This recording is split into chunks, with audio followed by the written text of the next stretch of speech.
Hello students, welcome to today's class. As we know, all of us, you and me, are very curious individuals. In fact, human beings are curious. And whenever something happens around us, the first question is, why did it happen or how did it happen? From the time we are children, we ask these questions.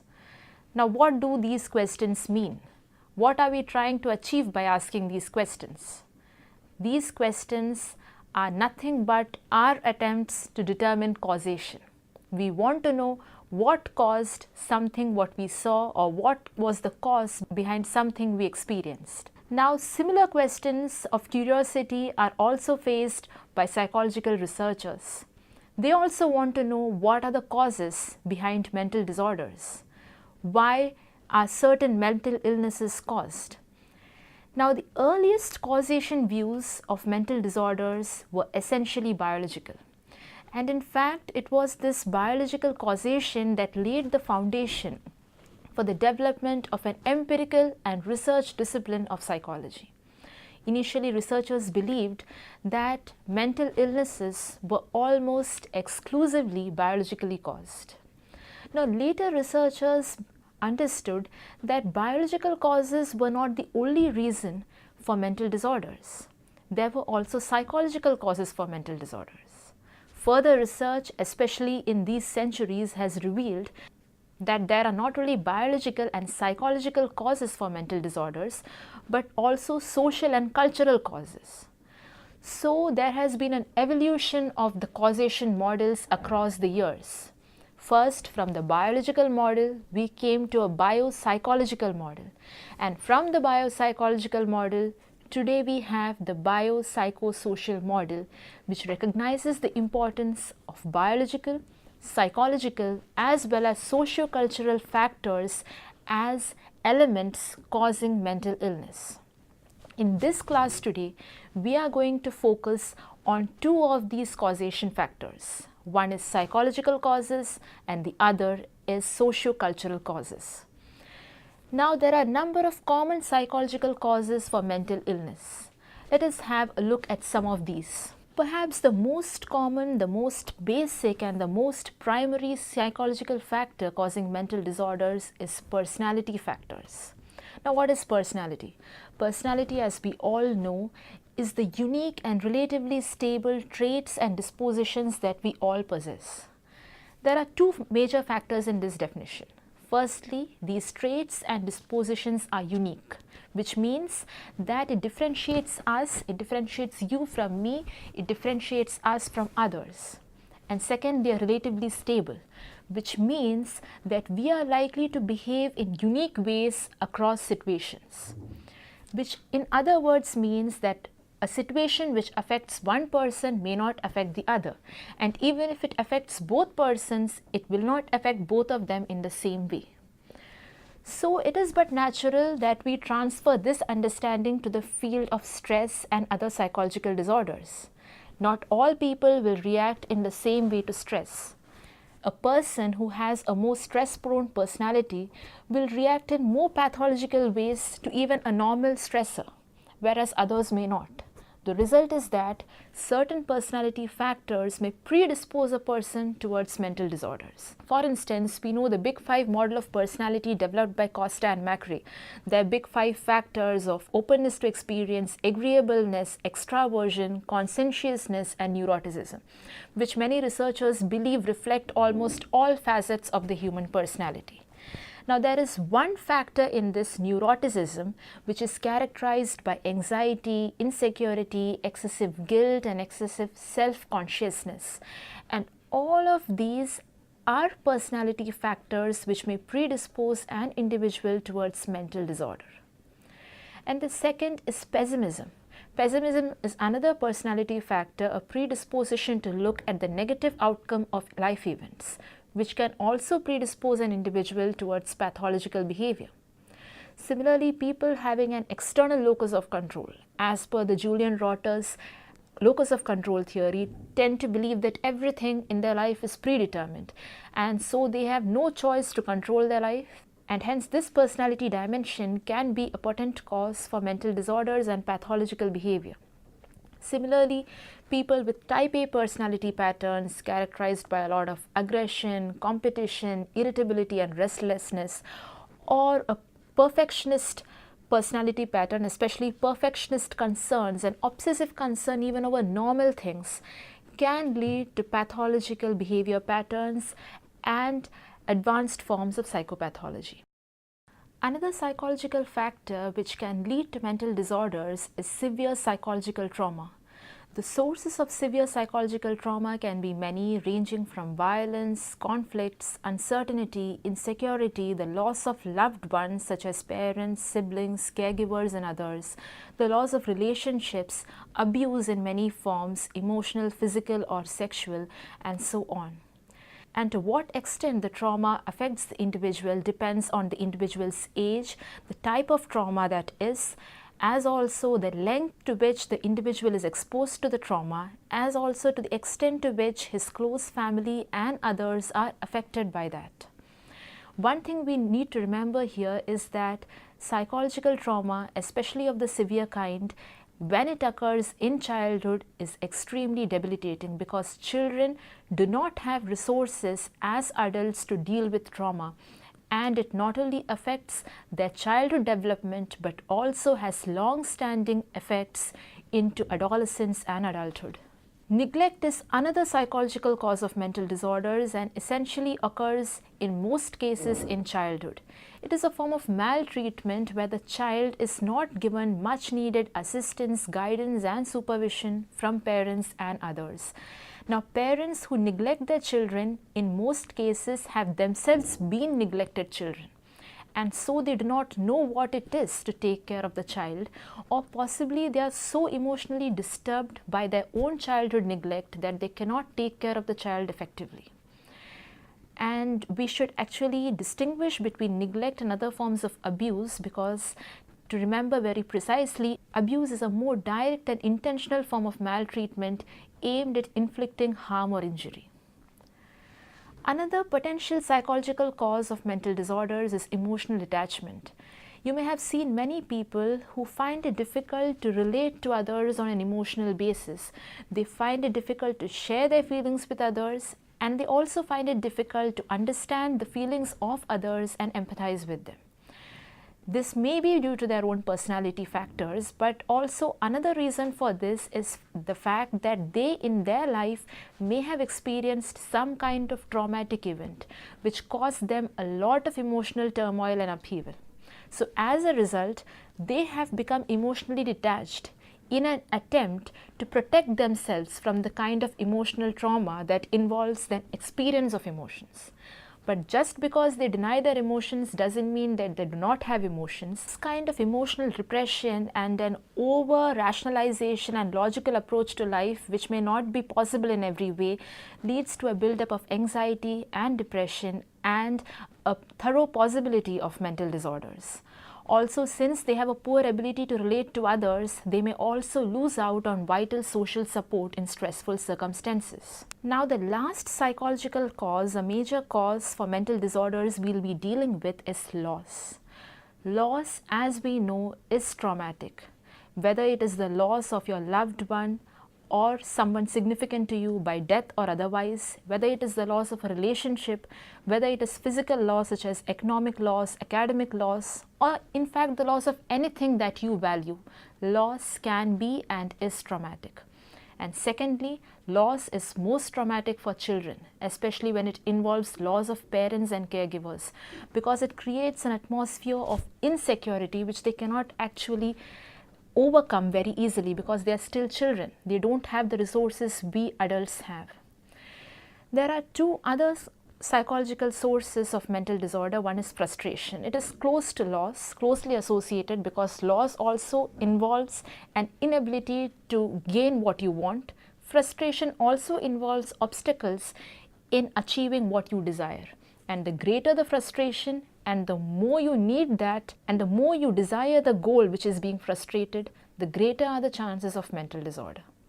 Similar to frustration is conflict. Conflict is also a primary source of mental disorder, whether it is conflict with an outsider, and more so when it is conflict with someone close to you, someone significant to you. And in fact, the most potent cause of mental disorder is your own internal conflicts. Conflicts between your own values, your own beliefs, your own actions. When gaps are created between what you believe and what you do, what you want and what you have. These kind of conflicts within yourself can be one of the most primary causes of mental ailments. Now that we have had a brief overview of psychological causal factors of mental disorders, we'll be moving on into the socio-cultural causes of mental disorders. As we have seen earlier, theorists have recognized recently and recognized in enormous ways that social and cultural factors can be potent sources of psychopathology. Now, by the beginning of the 20th century, there were two fields. One was sociology and the other was anthropology that were developing independently, and independently they were making rapid movement and development towards understanding the social and cultural influences and basis of human development and personality. Now, there were a number of socio-cultural theorists. For instance, notable among them are Ruth Benedict, Abraham Gardiner, Margaret Mead and Franz Boas. If we can remember Margaret Mead, she is a sociocultural theorist we students of psychology often refer to. She actually made a very pioneering and a very systematic study of adolescent development in remote cultures, and after spending years in that culture, she put forward her book Coming of Age in Samoa, which is a very interesting study. Now, coming back to the sociocultural theory, what these theorists said was that the development of the individual personality has a lot of influence from factors such as the individual's family, the other social groups that the individual is a part of, as also the larger society, including its cultural basis, its values, its traditions, its attitudes, its beliefs. So the individual is not just a single entity. Yes, he is a single entity who is brought together by a number of socio-cultural forces. Now, socio-cultural studies also reveal that there was significant relationships between certain societal conditions and socio-cultural factors and the simultaneous occurrence of mental disorders. Moreover, when these social conditions changed, the pattern of mental disorders and the intensity of their occurrence also changed. Now, all of us who have studied biology know that we receive a genetic inheritance from our parents. And what does this genetic inheritance comprise of? It comprises of thousands of years of biological evolution, right from microorganisms to what we are today. Now, similar to this genetic inheritance, we also have a socio-cultural inheritance. Now, what is our socio-cultural inheritance? Our socio-cultural inheritance is what we have received as a result of a long process of socio-cultural evolution right from earliest times to our modern age today. Now, each socio-cultural group has its own cultural patterns, has its own traditions, values and beliefs which it teaches its younger generation. And the more limited the beliefs and views are, and the more consistent the teaching of these patterns are to the younger generation, the more similar members of those cultures are. But this is not always the case. For instance, if we take certain multicultural countries like the US, there are a number of ethnicities, races and people from different parts of the world who congregate there and become a part of the American culture. So a child brought up in that culture is exposed to a large number of cultural views and practices. And so individual differences in children in such multicultural cultures will be of course greater. Now, the subgroups of any culture consist of a number of subgroups: gender groups, age groups, religious groups, regional groups, language groups, even caste groups if we consider the Indian scenario. And each of these groups puts certain social roles on the individual, roles which the individual has to fulfill. And since the individual is almost simultaneously the member of several groups, many a time the roles come into conflict. His role in one group comes into conflict with his role in another group, and such conflict is often the basis of mental disorders.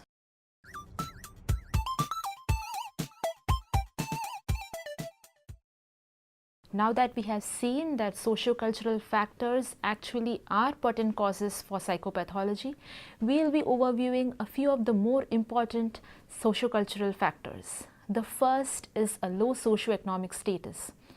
Researchers reveal that there is a significant inverse correlation between the socioeconomic status and the level of mental disorders, which means that the lower the socioeconomic status, the higher are the chances of mental disorders. Now, this inverse correlation, though significant, is not similarly significant for all kinds of mental disorders. For instance, it is highly significant for antisocial personality disorder.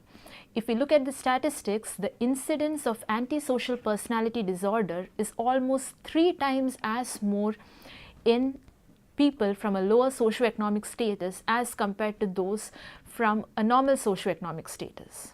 On the other hand, this significance is quite lower for disorders such as depressive disorders, which is only 1.5 times more in people from a lower socioeconomic status. Now, why do people from a lower socioeconomic status stand a greater chance of developing mental illness? The reasons are simple. A lower socioeconomic status involves a number of stressors, a greater number of stressors, because life is uncertain. The fulfillment of basic needs is uncertain, the fulfillment of healthcare and education needs is uncertain, and the quality of life is lower. So naturally, people have a greater amount of stress to deal with. Also, they have lesser resources to deal with the stress. So naturally, they are more vulnerable to mental illnesses. Now, coming to children from lower socioeconomic families, research shows that yes, children from lower socioeconomic families are also very much affected, and they can be affected in 2 ways. Firstly, by the direct lack of resources they need, the direct lack of education, healthcare, or even basic necessities. And secondly is from the indirect emotional upheaval and trauma they face, because they know that the conditions in the family, the financial conditions are not good. They know that everything is uncertain. They don't know what will happen tomorrow, and they know their parents are tense, and the parents may also react in ways such as they may be anxious, they may be depressed, and this passes on to the child. And hence naturally we can see that children from a lower socioeconomic background tend to show a greater degree of anxiety, depression and aggression even at a preschool age. They show more acting out behaviors, and they show a greater degree of affiliation to deviant peers and antisocial activity. Also, research shows that children from lower socioeconomic backgrounds have a lower IQ, and this holds true at least in the first 5 years of life. Of course, there are exceptional cases where children from such backgrounds also tend to do exceptionally well. But one thing that may be there is that such children who do well have some kind of a support system in terms of a supportive family or caring siblings, which actually makes up for the emotional tension that involves a lack of financial resources. Now, those who are already suffering from mental disorders due to socio-cultural or whatever reasons, they stand a greater chance of slipping down the economic ladder and going into the lower socio-economic classes. Firstly, because mental disorders may involve a loss of employment, it may involve increased medical costs for the family, and even when the person is recovering, he may not necessarily get gainful employment because there is a lot of stigma, prejudice and discrimination associated. So all of these factors create a vicious cycle in which, because of the mental disorder, the person suffers from financial hardships, and because of financial hardships, he cannot actually regain his level of mental health because he may not be able to access mental health care and other facilities, and again the cycle goes on and on. Now, in addition to socioeconomic status, researchers have also tried to analyze the importance of employment, specifically unemployment in this context, as a causal factor for mental disorders. Now, we see that since the 1970s, the world economy has seen a lot of upheaval, it has seen a lot of uncertainty, and there have been frequent recessions like we saw around a year back. And during these recessions, a number of people are laid off from their jobs, companies downsize, and a number of people turn up jobless. Research studies reveal that unemployment involves a number of other facets, apart from the loss of employment. For instance, of course, it involves financial hardships, and in addition to that, it naturally involves anxiety, it involves depression, and more importantly, it involves a sense of self de-evaluation where the person loses his self-esteem. He loses his ability to be a earning member of his family or a society, or the ability to take care of his family, which can be extremely depressing. And even it is seen that wives of men who are unemployed show greater levels of aggression, anxiety and depression, which shows that it has a familial effect. It is not only the person being affected, it is the wife, the children, the entire family being affected.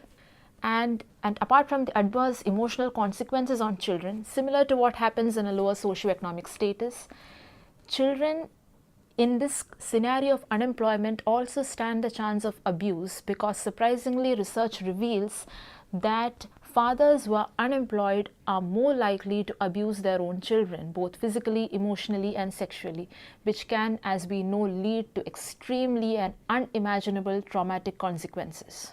Now, apart from this scenario of unemployment, the focus on economic crisis has also focused on underemployment since the 1990s. Now, underemployment is a scenario most probably limited to the upper middle class, where because of corporate restructuring and downsizing and such other practices, individuals are forced to do jobs which are lower than what their skills and capacities and talents ask for.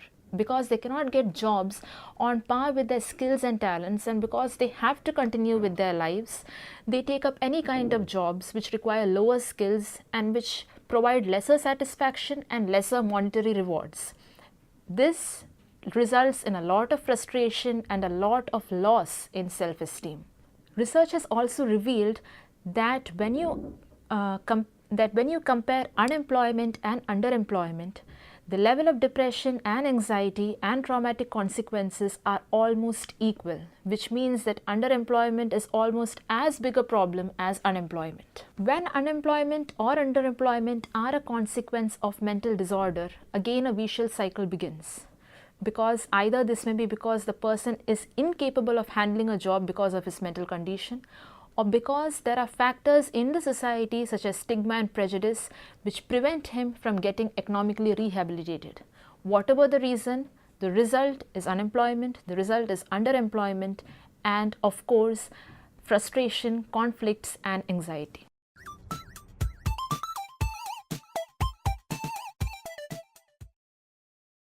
Now, prejudice and discrimination is another socio-cultural causal factor which is a very potent cause for mental illnesses and psychopathology.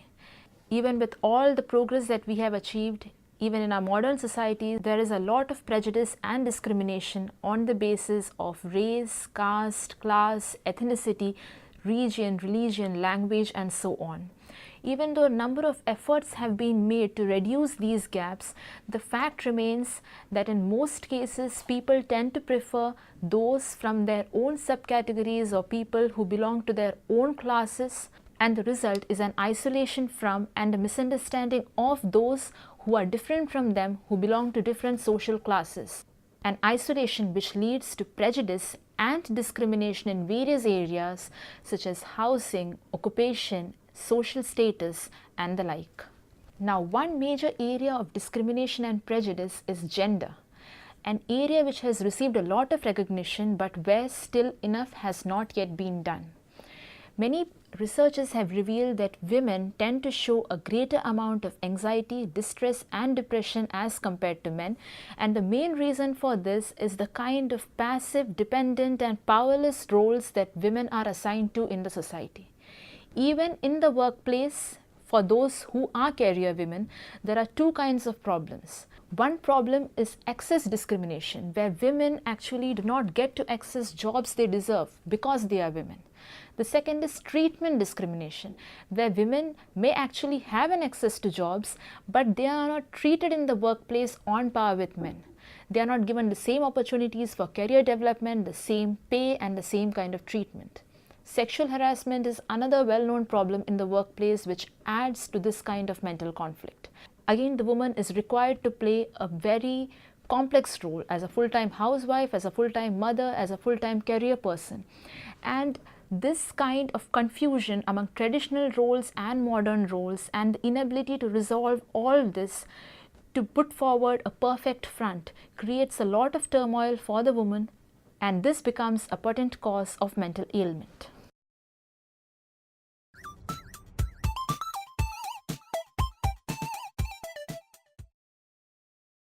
We all know that we live in a society which is changing and which is uncertain, a level of uncertainty which perhaps none of our forefathers experienced. Everything relating to us, our education, our jobs, our families, values, cultures, traditions, everything goes on changing, and adjusting to such a kind of changing environment naturally involves a lot of stress.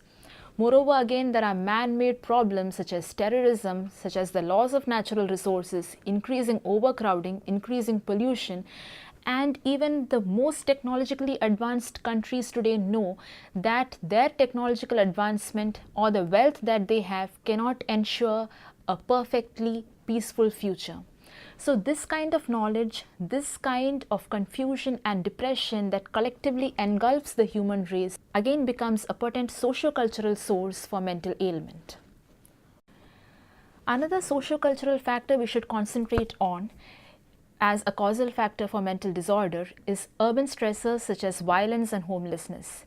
Especially in many societies, especially the Afro-Asian societies and the Afro-American societies, we can see that there is a culture of violence and gang wars that happens even among adolescents right from childhood.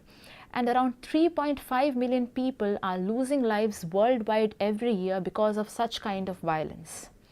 Apart from this, there is also the scenario of domestic violence, which most often affects women and children, taking a toll not only on their physical health, on their physical productivity, but also on their emotional lives totally.